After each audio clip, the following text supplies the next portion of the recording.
성경적인 경제 원리를 우리 목사님과 더불어서 함께 공부하려고 합니다. 이 시간 함께 해주시고 성령께서 주장하여 주시옵소서. 시종을 덮드리며 예수님의 이름으로 기도합니다. 하나님의 말씀입니다. 누가복음 16장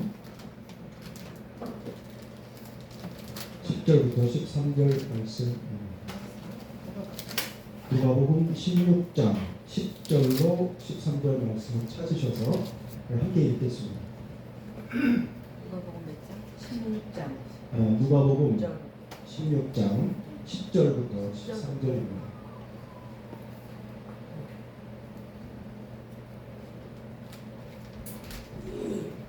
다 찾으셔서 한 목소리로 읽도록 하겠습니다. 지극히 작은 것에 충성된 자는 큰 것에도 충성되고 지극히 작은 것에 불의한 자는 큰 것에도 불의하니라. 너희가 만일 불의한 재물에도 충성하지 아니하면 누가 참된 것으로 너희에게 맡기겠느냐.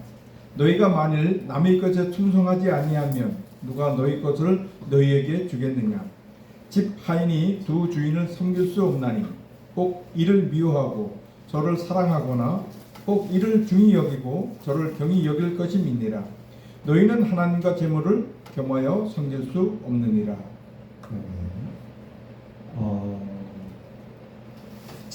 신앙생활과 돈 그것이 무슨 상관이 있는가 그렇게 질문을 할 수가 있습니다. 여러분 신앙생활과 우리 돈 쓰는 게 관계가 있나요?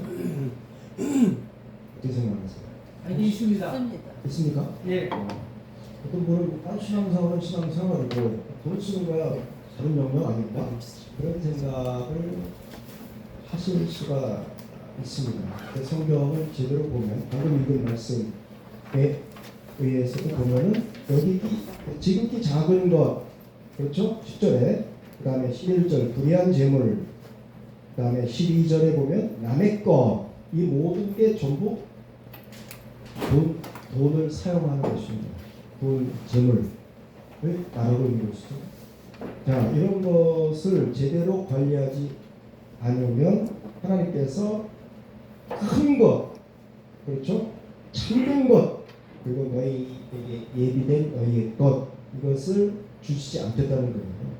그러니까 우리가 신앙생활 하는 걸 보고 하나님의 영원한 기업, 상급, 축복, 은혜가 결정될 수 있다는 것이죠. 우리가 돈 사용하는 것으로 그걸 보시고 그러니까 우리가 돈을 사용하는 걸 보시고 신앙을 평가하시겠다는 거예요. 행함 있는 믿음. 뭐가 행함 있는 믿음이죠? 행함이 없는 믿음은 죽은 것이다.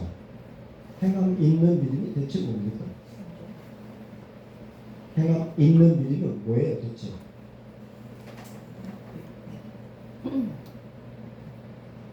우리가 돈을 사용하는데 우리 삶의 상당한 부분을 차지하죠. 눈 뜨고 나중에 집에 돌아와서 잠잘 때까지 그 중간에 그 시간들은 대부분 돈을 벌고 쓰고 돈 얘기하고 돈 걱정하고 이러다가 잠자리에 드는 경우가 많습니다. 사람들이 얘기하는 거 자세히 들어보세요. 많은 경우가 돈 얘기해요. 자식 얘기하는 친구들과 얘기. 돈 얘기가 상당 부분. 오늘 11절에 보시면 너희가 만일 불의한 재물에도 충성하지 않으면 그가 참된 것으로 너에게 맡기겠느냐. 자, 하나님께서는 내가 돈을 어떻게 쓰는가 하는 걸 보시고 내 신앙을 평가하시겠다 그렇게 말씀하고 계십니다. 자, 예수 믿는다는 게 뭡니까? 한마디로 말하면 주인 바꾸기. 내가 주인 되었던 삶에서 이제 예수가 주인 된 것으로 바꾸는 것, 그 예수 믿는 거죠. 주인이 바뀌지 않았다. 아무리 입으로 주여 주하고 아멘 할렐루야 난리를 쳐도 신앙이 아니에요. 왜? 여전히 자기가 주인이니까. 예수는 나에게 돈 가져다 주는 수단, 하나님 나에게 축복하는 도구. 그거는 뭐 귀신 섬기는 거랑 똑같죠.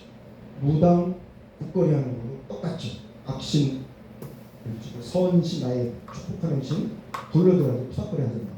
똑같아요. 예수 믿는데 투닥거리를 계속해서 하고 계신 분들이 적지 않습니다. 주인 바꾸기가 신앙생활이다. 그걸 정확하게 보여주는 인물이 있죠. 누가복음 19장으로 갑니다. 주인이 바뀐 것을 아주 드라마틱하게 보여준 인물이죠. 누가복음 19장 8절과 9절입니다. 같이 한번 읽겠습니다. 누가복음 19장 8절과 9절. 자, 같이 읽습니다. 자, 시작. 삭개오가 서서 주께 여짜오되 주여 보시옵소서 내 소유의 절반을 가난한 자들에게 주겠사오며 만일 누구의 것을 속여 빼앗은 일이 있으면 내 갑절이나 갚겠나이다. 예수께서 이르시되 오늘 구원이 이 집에 이르렀으니 이 사람도 아브라함의 자손이미로다. 인자가 온 것은 잃어버린 자를 찾으러 구원하려 함이니라. 네. 자, 삭개오 그동안 어떻게 살았어요? 자기 주인. 그동안 어떻게 살았어요? 자기 예수를 만나기 전까지 돈돌아며 살았지. 돈만 벌면 우리가 나를 무시하든지 나를 뭐 도둑놈 취급하든지 사기꾼 상관없어. 돈만 되면 돼. 우습게 여겨. 착복합니다. 그럼 수단 방법 가리지 않고 부자만 되면 돼. 너 나중에 한번 보자. 내가 돈 왕창 번 다음에 너 나 어떻게 만나나 한번 보자. 이를 부득부득 가르쳤지. 돈이 주인이에요. 삭개오의 삶에 있어서 예수 만나기 전 BC의 인생, 삭개오 BC의 인생은 뭐예요? 돈이 이거지. 돈만 있으면 사람 무시하고 돈 있으면 사람이 나 무시 못하고 내가 키가 작고 뭐 어쩌고 그래 마음대로 무시해라. 너 나중에 한번 보자. 어떻게 되나 내 앞에서. 자, 그래서 부정한 방법으로 엄청난 치부를 해서 부자가 됐어요. 진짜. 그런데 예수 그리스도를 만나고 나서 딱 보니까 어때요? 예수님이 내 삶의 주인으로 예수 그리스도를 영접하는 거예요. 삶의 주인이 바뀌었어요. 삭개오의 삶의 주인이 바뀌었어요. 그러니까 어떻게 해요? 그동안에는 돈이 목표였어요. 돈이 최고였어요. 돈만 있으면 끝나. 돈이 나의 생명. 근데 예수 그리스도를 딱 모시고 구주로 영접하고 나니까 어떻습니까? 돈은 예수 그리스도를 섬기기 위한 도구예요. 돈은 주님을 더 사람들에게 복음을 전하기 위한 도구예요. 예수 그리스도의 사랑을 실천하기 위한 도구예요. 아무것도 아니에요. 도구예요. 수단이에요. 있어도 좋고 없으면 그만이에요. 바뀌었어요. 주인이 바뀌었어요. 삭개오의 주인이 완전히 바뀌었어요. 자, 이러한 것을 사도 세례 요한이 또 강조해서 밝혀주고 있죠. 누가복음 3장입니다. 자, 세례 요한 누가복음 3장 10절부터 14절입니다. 10절로 14절. 누가복음 3장 10절부터 14절까지 우리 같이 한번 읽겠습니다. 누가복음 3장 10절부터 14절 같이 읽습니다. 자, 시작. 우리가 물어 이르되 그러면 우리가 무엇을 하리이까? 대답하여 이르되 옷 두 벌 있는 자는 옷 없는 자에게 나눠줄 것이요 먹을 것이 있는 자도 그렇게 할 것이니라 하고 세리들도 세배를 받고자 하여 와서 이르되 선생이여 우리는 무엇을 하리이까 하매 이르되 부과된 것 외에는 거두지 말라 하고 군인들도 물어 이르되 우리는 무엇을 하리이까 하매 이르되 사람에게서 강탈하지 말며 거짓으로 고발하지 말고 받는 금료를 족한 줄로 알라 하니라. 자, 이 독사의 자식들아, 아주 강하게 회개를 촉구하자 사람들이 세례요한을 찾아와서 회개합니다. 자, 회개한 사람들이 우리가 어떻게 해야 되겠습니까? 우리가 이제 회개했는데 이제 회개한 사람으로서 어떻게 살아야겠습니까? 한번 질문하죠. 여러분, 열매 없는 회개는 회개가 아닙니다. 입으로만 내가 잘못한 것 같아. 글쎄요. 그 다음에 하는 행동을 봐야지. 정말 이 사람이 제대로 삶의 방향이 완전히 세상 혹은 자기에서 그리스도로 바뀌었는지 안 바뀌는지 알려면 그가 그 다음 예수 믿겠다고 한 작정한 그 다음에 말하고 행동하는 것을 자세히 주목해서 보면 알 수 있죠. 그때 비로소 알 수 있죠. 말은 할 수 있어요. 아멘, 나 예수 믿습니다. 아멘, 막 길길이 뛸 수도 있어. 막 찬양하면서 막 거품을 불 수 있어. 그런데 예배당 밖에 나가서 과연 그분이 예수 그리스도와 함께 동행하는 삶을 살고 있는가 하는 게 관건이에요. 거기서 진면목이 드러나요. 그러니까 열매 없는 회개는 진정한 회개가 아닙니다. 입으로만 주여 주여 하는 자는 천국에 들어갈 수 없습니다. 아멘 주여 할렐루야 아무 소용없습니다. 아무리 큰 소리를 해도 소용없습니다. 소용없습니다. 목소리 큰 게 능사가 아니죠. 자, 진정한 회개는 뭐예요? 삶의 열매가 있어. 어떤 열매? 지금 방금 읽으신 데 보니까 어떤 열매입니까? 어떤 열매입니까? 옷 두 벌 있는 자는 옷 없는 자에게 나눠줘. 먹을 것이 넉넉한 자는 없는 자에게 나눠줘. 그죠? 네. 13절 세례도 부과된 것 외에는 속여서 혹은 강탈해서 취하지 말라. 14절 군인들은 뭐예요? 강탈하지 말고 거짓으로 고발하지 말고 받는 금료를 월급 받은 가지고 만족하면서 살아라. 인간 집에 가가지고 닭 잡아먹고 돼지 잡아먹고 하지 말고 또 공급 나오잖아. 그거 가지고 자족하면서 살아라. 그것이 내가 회개한 징표다. 그래서 내가 예수 믿기 전과 믿음 후가 어떻게 달라졌는가를 진정으로 보여주는 것이다 하는 것을 말씀하고 있는 것입니다. 진정한 회개는 열매가 있다. 돈 쓰는 것을 보면 그 신앙을 알 수 있다 하는 것이죠. 자, 성경에서 지도자의 자격을 말하는 그게 나오죠. 지도자의 자격, 어떤 자격을 요구할까요? 하나님께서 어떤 사람을 지도자로 세우기를 원하실까요? 출애굽기 18장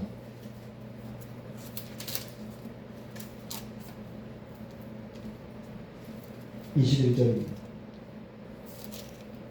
모세가 많은 백성을 재판하기 어려워서 지도자를 세워서 백성들을 재판하기 위해서 지도자를 세우는데 그 기준을 여기 말씀하고 있습니다.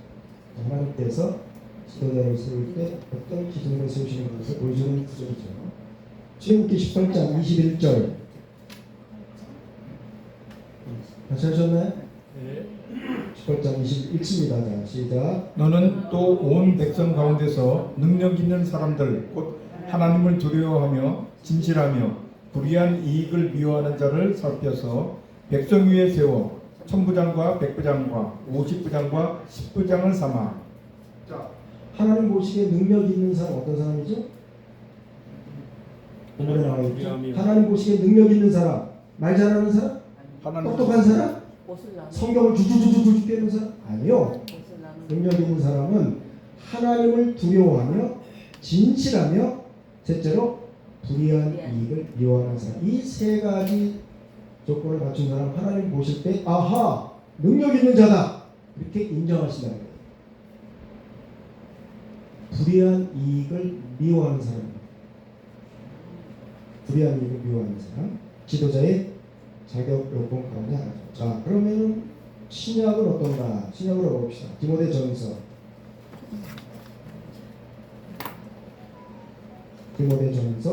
3장으로 봅시다. 3장에 감독과 집사의 자격이 나오죠. 자, 여기에 하나님께서 이 지도자의 자격을 어떻게 세우고 계신지를 잘 보여주는 구절이죠. 디모데전서 3장 1절부터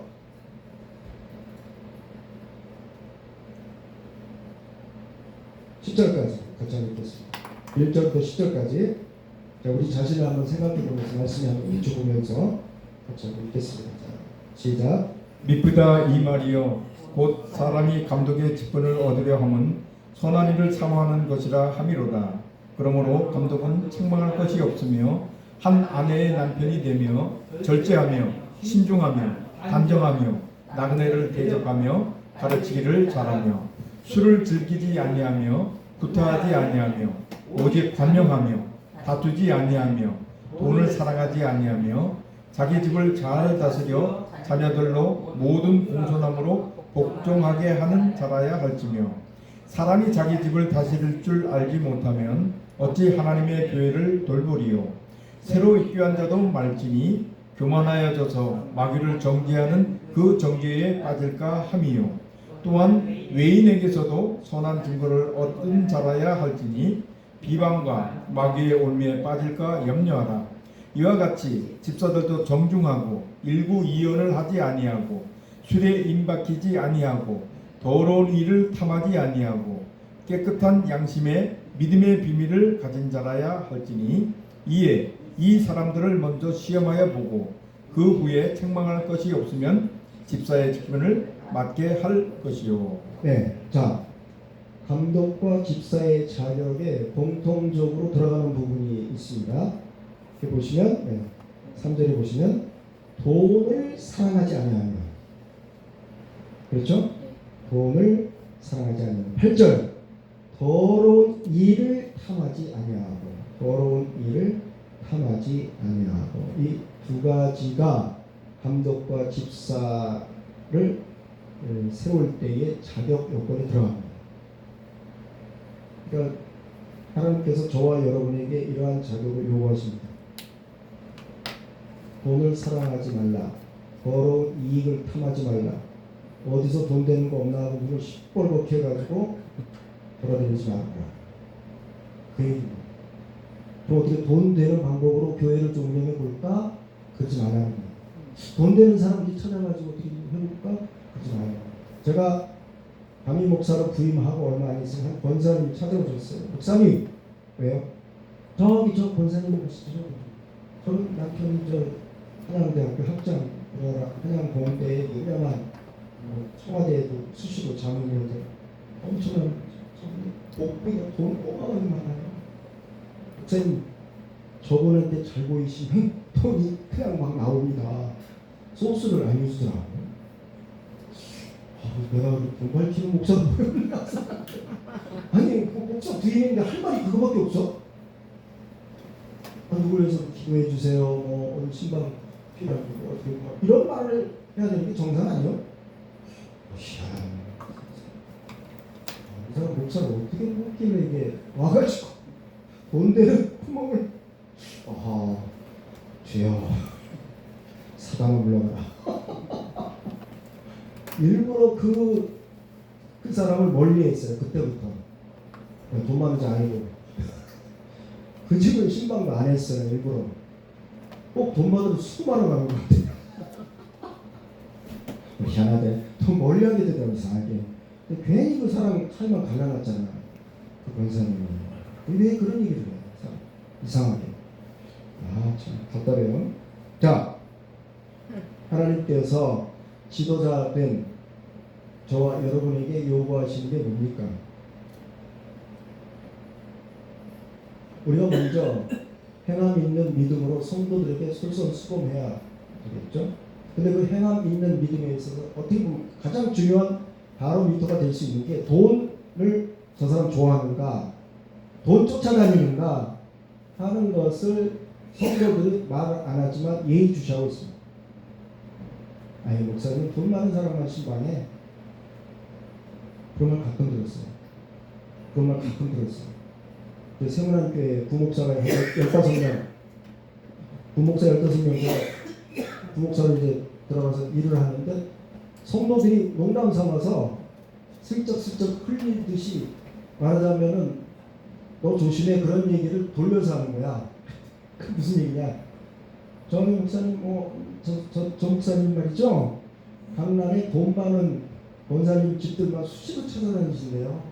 그래서 한달 봉급보다 봉투 받는 게 더 많대요. 그런 얘기를 하더라고요. 무슨 얘기예요? 실제로 그런 얘가 없다고는 믿고 싶지만 혹시라도 그런 어떤 게 좀 보였다면 정말 불행한 일이지. 목사가 그렇게 비쳤다면 그게 정말 슬픈 일이지. 그렇죠? 제가 신학교 들어갈 때 하나은행 인사부 과장 하다가 이제 2월 말까지 딱 근무하고 3월 초에 딱 신학대학원 들어갈 때 그때 2월 말 사표 낼 때 어떤 얘기가 있었냐면 그 명퇴 제도가 이제 조금 있으면 도입 인사부니까 정보가 다 들어오잖아요. 인사부니까 한 6개월만 있으면 명퇴 제도가 생겨요. 명퇴 제도가 생기면 퇴직금 받는 거에 따블을 받아요. 네? 제가 2억 받으면 4억을 받아요. 6개월만 있으면 그러면은 어휴 대단하잖아요. 2억인데 4억이 딴 데 대봐. 돈 튀어나오지. 근데 제가 그것 때문에 빨리 사표를 냈어요. 네. 흔들릴까 봐. 아니 목사가 되겠다는 인간이 돈 2억에 뭐 아예 하지 말아라. 아니 그런 정도의 생각 가지면 목사 하지 마. 안 하는 게 나아. 너 같은 인간은. 제가 스스로 저에게 하고 사표를 흔들릴까 봐 빨리 내버렸어요. 빨리 내버렸어요. 그리고 딱 이렇게 하겠지. 그러고 나서 돈 때문에 죽을 뻔했죠. 아씨, 아니 다른 건 좋은데 대학교 들어가니까 이게 학비 얘기가 어렵더라. 네? 잘하셨어. 담임 목사 어느 정도 규모 있는 교회 목사님이 뭐 자녀들 학교에서 주잖아요. 난 나이를 먹어가지고 늦게 신학교 들어갔거든. 38살에 신학대학원 들어갔는데 애가 벌써 이제 좀 있으니까 대학교 들어가고 고등학교. 학비 누가 줘? 학비 누가 주냐? 그래가지고 뭐 연금 깨고 뭐 적금 깨고 다 깨시오. 아니 뭐 애는 일단 공부를 시켜야 될 거 아니야. 지가 뭐 신학한다고 뭐 애를 뭐 무식하게 만들어버려? 학교 그만두라고? 그럴 수도 없잖아. 다 깨시오. 다 갖다 바쳤어. 나에게 미래는 없다. 주님이 나를 책임져 주셨고. 근데 실제로 주님께서 제 삶을 책임져 주셨어요. 네. 네, 비록 적금과 연금은 깼지만 주님께서 책임을 주셨어요. 자, 돈과 관련해 가지고 우리가 가장 먼저 기억해야 될 게 있습니다. 이제 본론으로 들어가는 거예요. 지금까지 우리 목회자이기 때문에 제가 서로 목회자 세미나 예전에 선교사들 훈련할 때 제가 이 지도자의 자격을 먼저 거론하고 시작을 하기 때문에 여러분들 말씀드리는데 이제 성도들에게 강의할 때도 좀 접근이 달라요. 자, 본론. 돈과 관련해서 우리가 가장 먼저 기억해야 될 것이 있다. 그럼 따라서 하실까요? 역할을 분명히 하라. 역할을 분명히 하라. 다시 한번 역할을 분명히 하라. 역할을 분명히 하라. 역할만 아닌데 한마디로 말하면 주제 파악하라는 거예요. 역대상 지난주에 공부하신 역대상 29장 여기에 중요한 구절이 나옵니다.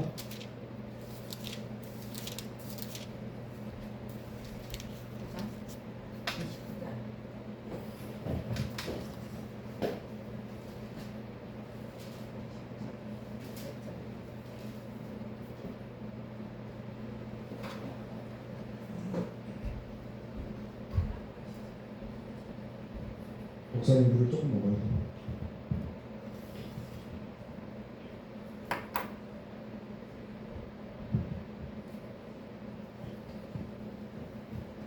자, 역대상 29장 11절과 12절. 그 옆을 빼시면 됩니다. 네? 옆을 빼. 어떤 거? 옆을 빼시면.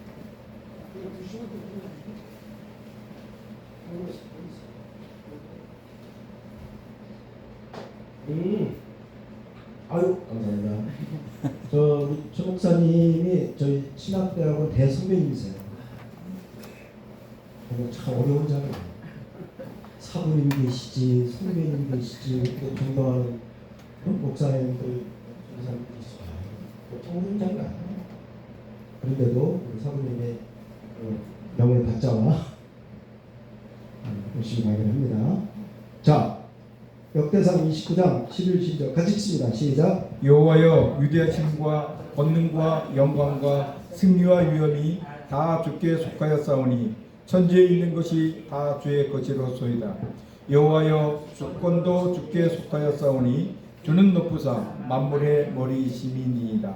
부와 귀가 주께로 말미암고 또 주는 만물의 주제가 되사 손에 권세와 능력이 있사오니 모든 사람을 크게 하심과 강하게 하심이 주의 손에 있나이다. 아멘. 자, 하나님은 어떤 분이십니까? 방금 읽으신 말씀에 의하면 하나님은 만물을 지으시고 영광이 하나님 속해 있고, 그렇죠? 주권이 하나님께 있죠. 그렇죠? 권세와 능력을 가지고 우리를 크게 하시고 강하게 하시고. 하나님 어떤 분이에요? 만물의 소유자 되시고, 두 번째 주권자 되시고, 세 번째 공급자가 되세요.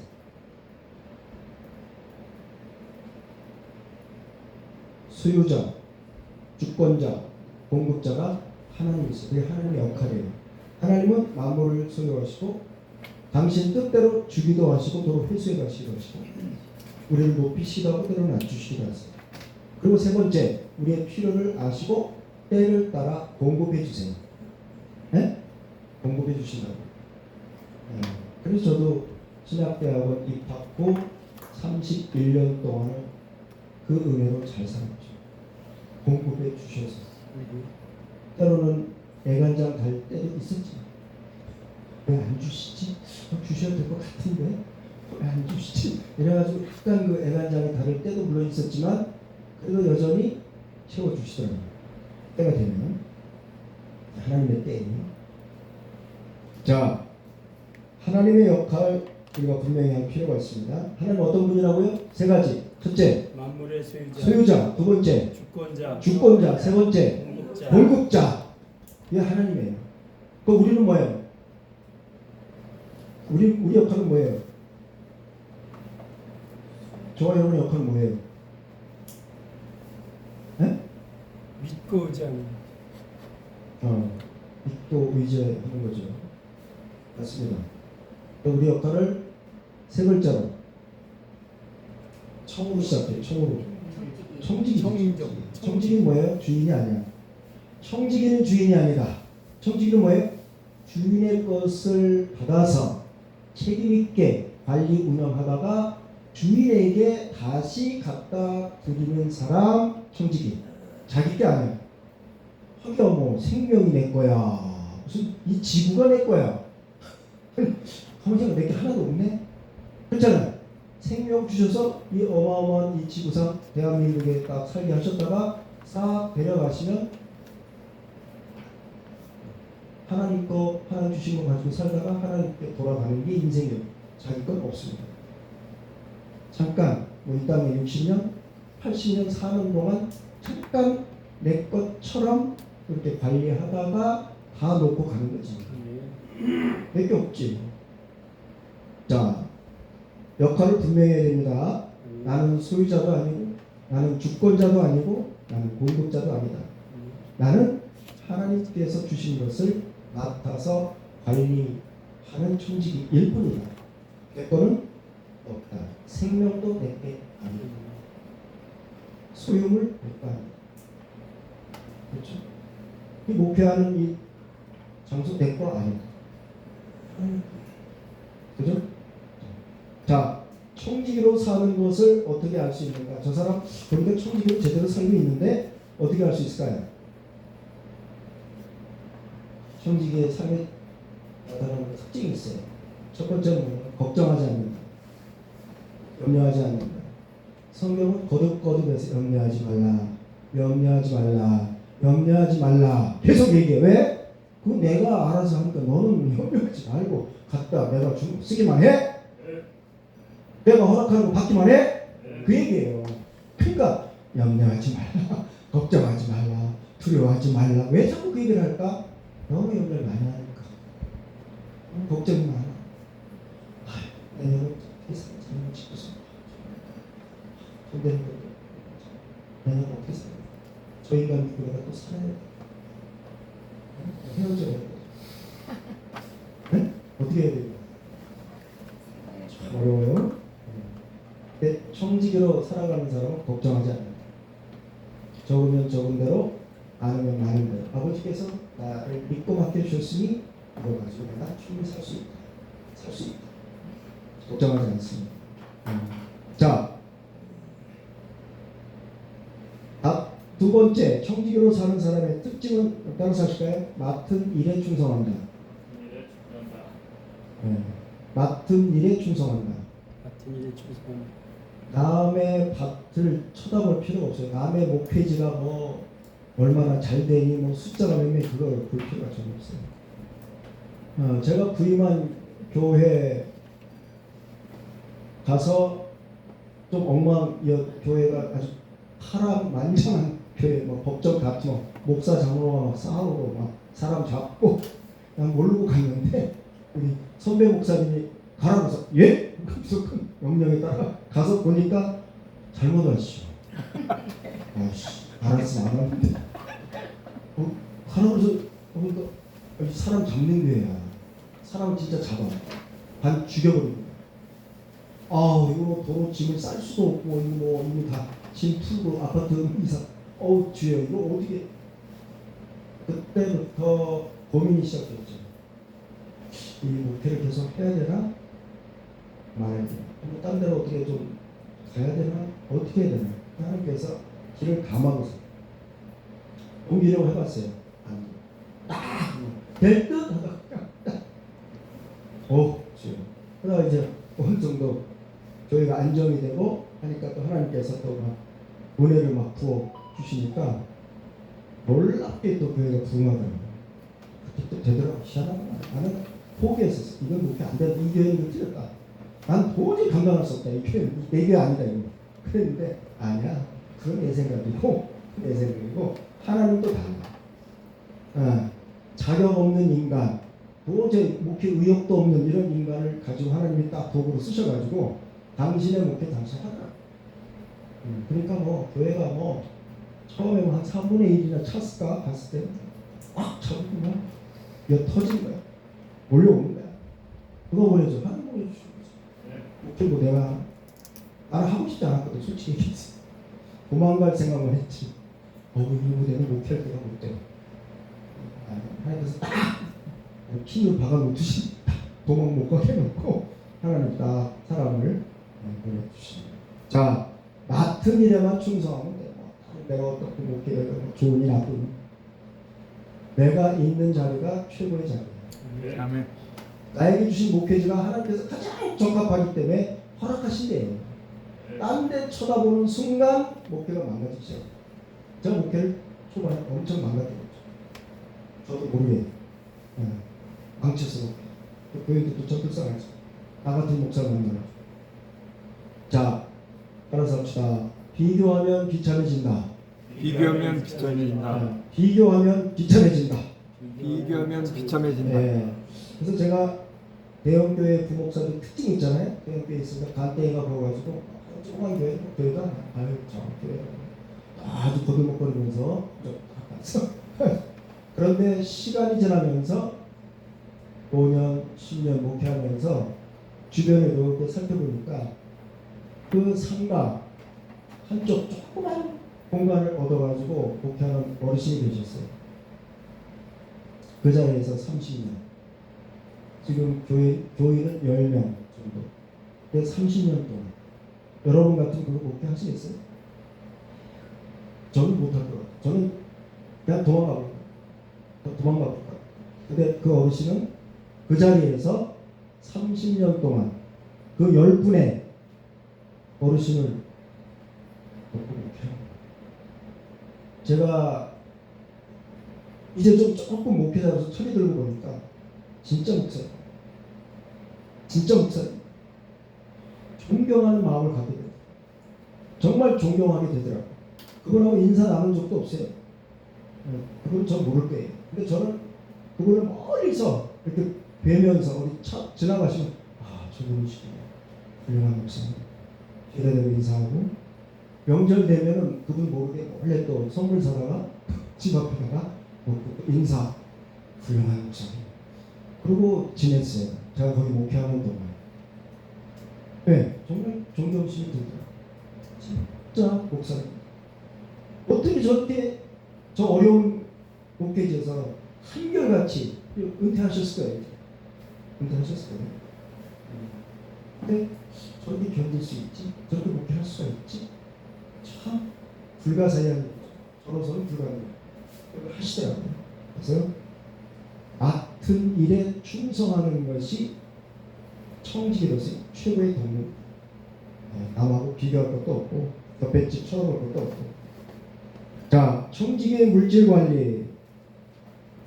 첫 번째 가장 강조하고 싶은 것은 먼저 따라서 하실까요? 돈 문제의 핵심은 관리다. 돈 문제의 핵심은 관리다. 네, 돈 문제의 핵심은 관리입니다. 근데 사람들은 돈 문제의 핵심을 뭐로 보죠? 버는 거. 돈 문제 핵심을 뭘로 봐요? 대개 보통 사람들. 버는 거죠. 어? 버는 거. 그렇죠. 돈만 많이 벌면 뭐 다 해결될 것 같아요. 그렇죠? 교회가 재정이 얼마만 되면 천만의 말씀. 지금 못하면 그때 가도 못합니다. 안 되게 돼 있어요. 안 되게 돼 있어요. 네, 그렇습니다. 그래서 돈 문제의 핵심은 관리다. 매니지먼트. 관리예요. 관리. 더 많은 수입이 아니다. 자, 적은 돈을 가지고도 잘 관리하는 사람이 많은 돈을 가지고 흥청망청 사는 사람보다 훨씬 더 잘 삽니다. 예. 실제로 그래요. 실제로 그래요. 제 은행에 있었죠. 쪽박 차는 사람, 돈 못 버는 사람이 아니에요. 돈 많이 버는데 나중에 보면 쪽박 차요. 왜 그러지? 밑 빠진 독에 물 붓기라고 아세요? 밑 빠진 독에 물 붓기 어떻게 됩니까? 실컷 부어봐야 남는 게 없어. 하나. 자, 그럼 관리는 어떻게 돼요? 관리의 시작은 기록입니다. 기록. 가계부를, 그리고 가계부 앱 있죠? 앱. 가계부 앱, 핸드폰에 가계부 앱을 우리가 깔아가지고 쓰세요. 가계부. 그러면은 뜻밖에도 우리가 불필요한 지출이 많아요. 불필요한 지출이 많아요. 우리가 엉뚱한데 안 써도 되는데 돈을 쓰는 경우가 많다고요. 그걸 어떻게 알 수 있을까요? 기록해야만 알 수 있어요. 기록해야 보이지. 어떻게 알아? 자기를 객관화시키기 위해서 기록해야 돼요. 그러면 불필요한 지출이 보입니다. 자, 기록 없으면 평가할 수 없고 평가하지 않으면 계산할 수 없어요. 다시 말씀드립니다. 기록하지 않으면 평가할 수 없고 평가하지 않으면 계산할 수가 없습니다. 관리의 시작은 기록입니다. 여러분이 적자 살림이라 뭐 기록할 맛이 나야 하지. 그렇기 때문에 더 기록하셔야 돼요. 적자 탈출 기록. 적자 탈출 기록. 자, 관리의 시작은 기록이다. 이걸 강조를 하시고요. 두 번째, 재정 관리의 목적이 뭐? 그렇게 관리해서 뭐 하겠어? 관리의 목적은 나눔에 있다. 따라서 하실까요? 관리의 목적은 나눔이다. 관리의 목적은 나눕니다. 엄마들이 그래요. 엄마들이. 에이, 야 자식아, 공부해서 남 주냐? 야 이놈아, 공부해서 남 줘? 남 줘야지. 돈 벌어서 남 주냐? 남 줘야지. 남 줘야 돼. 그러면 하나님께서 더 부어주세요. 더 부어주세요. 그게 나눔의 선순환. 나누면 더 부어주셔. 더 부어주시니까 나눌 게 더 많아졌네. 더 나누니까 더 부어주셔. 나눔의 선순환이죠. 나눔의 선순환이죠. 예수께서 당신께서 이 땅에 오신 목적을 뭐라고 말씀하셨나요? 나는 주기 위해서 왔다. 마지막 생명까지. 나는 주기 위해 왔다. 나는 섬기러 왔다. 나는 섬기러 왔다. 나는 주기 위해 왔다. 생명까지. 우리의 삶의 모델은 우리 사모님께서 강조하셨듯이 우리 삶의 유일한 모델은 예수 그리스도예요. 네? 예수 그리스도 외에 우리 모델이 될 수 없어요. 누구도. 사람은 다 실망할 수밖에 없어요. 단점이 있습니다. 결점이 보이니까 어쩔 수 없어요. 그런 거 다 못 본 척 넘어가 주시면 돼요. 사랑해 주고 용서해 주고 오래 참아주고 기다려줘야 돼요. 인간은 그래야 돼요. 그러나 우리가 유일하게 바라보고 닮아가야 할 분은 예수 그리스도예요. 근데 예수님의 삶의 목적은 주는 것, 삶의 목적은 섬기는 것. 자, 사도행전 20장. 사도행전 20장 35절. 사도 바울이 마지막 예루살렘에 가서 붙잡혀 로마로 가기 직전 에베소 장로들을 불러서 마지막 회오를 나누고 그들에게 간구하는 장면이죠. 눈물로 고별을 인사를 나누고 마지막 간구하는 장면입니다. 자, 이 장면은 뭐예요? 이제 사도 바울의 유언과 같은 말이에요. 마지막 말이에요. 에베소 장로들, 사랑하는 교회 장로들, 지도자들에게 마지막으로 유언처럼 남긴 말씀입니다. 35절, 사도행전 20장 35절. 자, 같이 읽습니다. 자, 시작.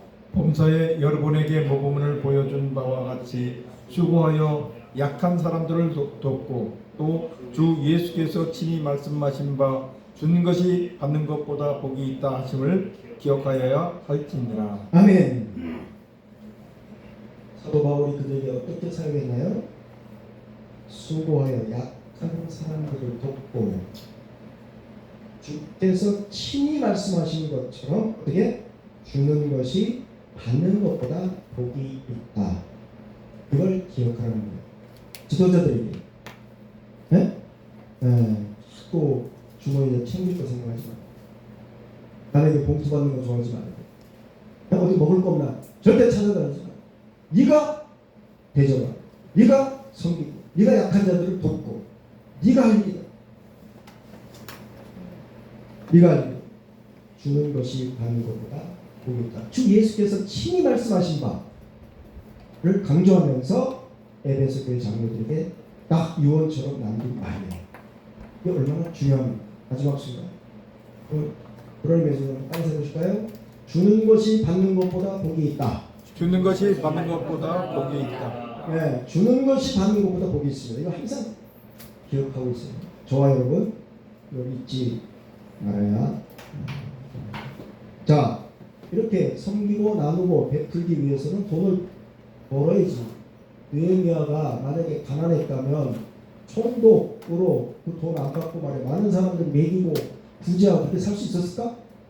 느헤미야가 돈이 한 푼 없었다면 못하지. 돈을 모아가지고 넉넉한 물질을 가지고 있었기 때문에 총독 봉급도 안 받고 자기를 찾아온 모든 사람들 음식 대접하고 부자까지 다 했어. 왜? 하나님께서 나에게 넉넉한 물질 주시면 지금 이때를 위함이 아닌가. 그리고 쓴 거야. 그때 가서 쓸 때 가서 쓴 거야. 모을 때 모으고 쓸 때는 써야 되는 거야. 모을 때 모으고 쓸 때는 써야 되는 거야. 어떤 대부분의 사람들은 모으기만 해요. 쓸 줄을 몰라. 쓸 줄을 몰라. 너무 안타깝죠. 그래 실적 모으고 자기도 못 써보고 남도 못 쓰고 그러면 가세요. 어느 날 가셨어요. 이렇게 돈돈하다가 돌아가셨어요. 네? 어리석은 인생이죠. 자, 하나님의 방식대로 돈을 벌고 모아야 된다. 그러기 위해서는 반드시 십자가를 져야 합니다. 하나님 뜻대로 돈을 벌고 모으기 위해서는 반드시 십자가를 져야 됩니다. 세상 방식 따라가는 건 망하는 일이죠. 십자가 지고 하나님 뜻을 따라서 돈을 벌고 모으는 레위기로 가면 레위기 19장 레위기 19장 11절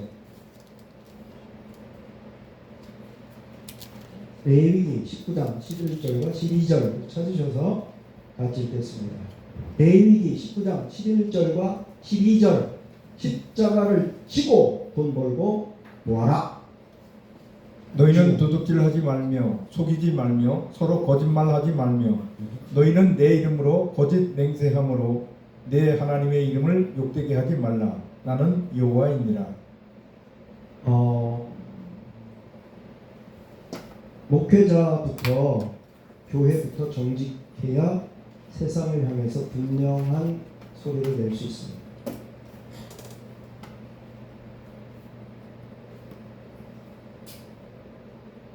교회를 지을 때 불법을 저지른다거나 교회 재정을 편법으로 사용한다거나 교회 재정을 개인적으로 쓴다거나 절대로 해서는 안 되는 거죠. 안 되는 거죠. 있을 수 없죠. 십자가를 지고 힘들더라, 어렵더라, 시간이 오래 걸리더라, 남들이 우습게 여긴다 하더라도 상관없습니다. 우리는 하나님 앞에서 살아가는 지도자들이죠. 사람들의 인정 의미가 없습니다. 오늘 박수 치다가 내일 등에다 칼 꽂아요. 그게 인간이에요. 그걸 이상하게 생각해서는 안 됩니다. 원래 인간은 그런 존재예요. 오늘 웃다가 내일 침 뱉어. 원래 그래요. 그럼 이상하게 생각해. 원래 인간은 그런 거예요. 그럴 줄 몰랐어. 모르는 네가 그러지. 원래 그 인간께서 그렇게 먹은 거예요. 지가 몰랐어. 그리고 저는 또 안 그러나? 저도 그러면서. 자, 정직하게 땀 흘려서 일해야 됩니다. 하나님께 드리는 재물은 흠이 없어야 됩니다. 하나님께 드리는 재물은 흠이 없어야 됩니다. 흠 없는 재물을 받으시죠. 11조만 많이 하면 됐어. No! 그 돈이 어떤 돈이냐? 어떻게 벌었냐? 중심을 보시죠. 그렇죠? 돈 많은 건 하나님, 많이 가져왔네. 천만의 말씀. 하나님 거진가? 아니죠. 정직하게 땀 흘려 일하는 것 하나님께 일단 기도 받으시죠. 재물은 흠이 없어야 됩니다. 재물은 흠이 없어야 됩니다. 자, 지혜로운 소비 활동입니다. 시험왕에서 쭉 나옵니다. 자, 감사함으로 받으면 버릴 데 없죠? 저족하는 마음이 중요합니다. 저족하면 돼요.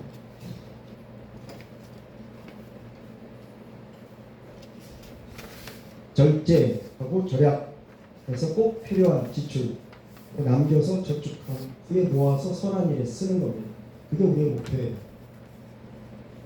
그게 우리의 목표입니다. 자, 제가 한동대학교 계절학기 가서 강의를 하는데 한동대생들 역시 똑똑해. 딱 질문하는 거예요. 교수님, 질문해. 아니, 하나님께서 다 책임져 주시고 우리 뭐 다 구해 주시고 인내 주시는데 저축할 필요가 뭐가 있습니까? 똑똑하죠? 근데 하나님 책임져 준다고 그랬잖아. 다 먹여주고 입혀주고 하신다고 그랬잖아. 연매하지 말라고 그랬잖아. 아니 근데 왜 저축을 해야 됩니까? 우리가 옷은 아닙니까? 똑똑하네. 처음 받아봤어. 한동대학교에서. 한데 강의에도 본청을 만두만 이것이었죠. 왜 그랬지? 아까 말씀드린 하나님의 역할이 있고 우리 역할이 있고 하나님은 주시는데 우리가 그 받은 것을 어떻게든 그냥 다 털어버릴 수 있고 받은 것을 지혜롭게 하나님 다음 주실 때까지 조금씩 모아서 시적절하게 살아갈 수 있는 것이다. 그건 우리 몫이다. 그렇지. 그것까지 하나님 해주시진 않거든. 자, 그래서 요셉의 원리를 배워라. 요셉이 어떻게 했어요? 흉년이 찾아올 걸 대비해서 풍년 때 어떻게 했어요? 곡식의 몇 분의 1을 저축했죠? 생각 안 하시나요? 그걸 모르네. 네? 그걸 모르겠어. 그럼? 그걸 모르겠다고. 저축 이렇게 몇 분의 몇을 저축. 우리 저때 존경하는 우리 선배님도 모르고 해야 할 후배가 또 강의할 게 있지. 다 알아보면 내가 못 들어가네. 자기네 알아서 하지. 그러니까 강사를 통화했지. 감사합니다. 5분의 1을 저축했어요. 흉년 때. 흉년을 대비해서 5분의 1을 저축해. 20%. 그러니까 적어도 수입의 20%는 매달 저축을 하셔야 돼요. 여러분도. 지금 저도 하고 있어요. 지금도 그 몇 푼 안 되는 연금 받아가지고 그냥 저냥 살아가는 인간이지만 그래도 그 적은 돈에서 20%는 저축하고 있어요. 그래야 장례 비용도 하지. 이제 좀 있으면 죽을 거 아니에요. 장례 비용 하지. 또 갑자기 또 어디 아파가지고 입원하면은 그 목돈 들어가면은 자식 새끼한테 네가 내라 그럴 거야? 보태준 것도 없이. 전 애들 결혼 비용하고 집 사는데 두 가지, 결혼 비용하고 집 사는데 무려 1,000만 원씩을 줬어. 많이 줬네. 이거 가지고 결혼 비용도 하고 집도 사고 그냥 해라. 거금이다 이거. 아버지가 정말 이거 정말 땀 흘린 돈 1,000만 원. 두 애 결혼하고 딸 1,000만 원, 아들 1,000만 원, 2천, 무려 2천씩이나 줬어. 진짜 목사입니다 저는.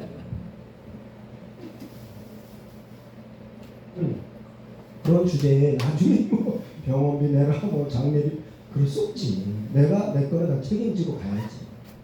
그래서 절대로 자식들에게 폐 끼치지 않기 위해서 장례비하고 병원 비용을 다 모으고 있는 거예요. 목돈이 들어갈 때 대비해서. 보험으로 커버 안 되는 부분이 있어요. 그런 부분을 커버할 수 있도록 준비를 하고 있습니다. 자, 그래서 성경은 개미에게 배워라. 그런 말 하잖아요. 개미. 예, 겨울철을 대비해서 여름에 곡식을 모으는 개미에게 가서 배워라. 개미만도 못한 인간이 많아요.